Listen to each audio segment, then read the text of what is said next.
Lawmakers in the Philippines have rejected the renewal of a broadcast license for the country's top broadcaster, ABS-CBN. The media group employs 11,000 people and has an audience of tens of millions of people. Activists call the move a political vendetta by lawmakers on behalf of President Rodrigo Duterte. The network has clashed with the president and will now be off the air indefinitely. Here is what an ABS-CBN worker had to say after the vote. This attack on legitimate media, together with the recently passed anti-terror law, is a throwback to the time of autocratic rule under Marcos. Citizens, you have been warned.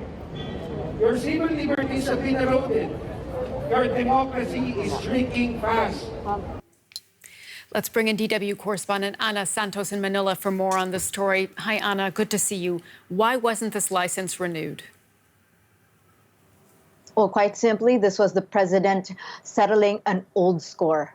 You only have to look at President Duterte's past speeches to see how he has consistently and on several occasions very clearly stated that he will block the renewal of the ABS-CBN franchise. Under Philippine law, broadcasters and utilities are required legislative franchise which can be only approved by Congress. Now, he has threatened many times to block this franchise because he accused the network of not airing political ads that he had paid for during his campaign. So he alleged that the network had swindled him out of some money. Now, this is really very indicative or very characteristic of President Duterte being very vindictive. So today, Congress, which is filled with Duterte allies, voted for the non-renewal of the ABS-CBN franchise. Ana, where does this leave the franchise? And also, taking a broader look here, where does it leave journalism in the Philippines?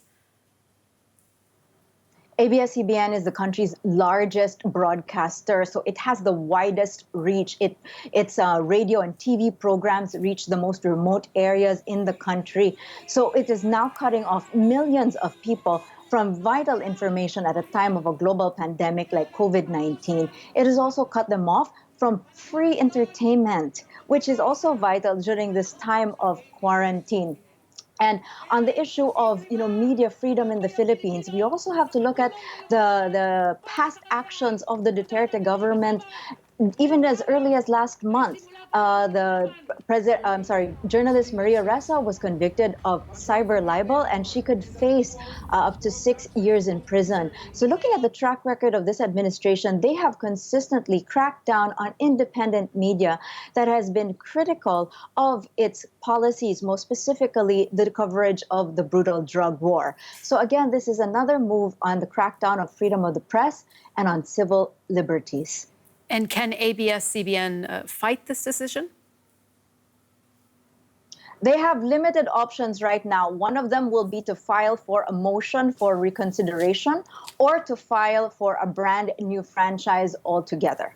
Either option will take a lot of time, and it will also be very bleak, considering that, again, the legislative franchises are approved by Congress, and Congress is filled with Duterte's allies. So it's very bleak now for ABS-CBN. They continue to broadcast on their cable network and also online. But still, this does not have the reach of TV and radio that is needed right now for information at the time of a pandemic. It's very uncertain. But today, the only thing that was certain is that we don't need to prepare for martial law.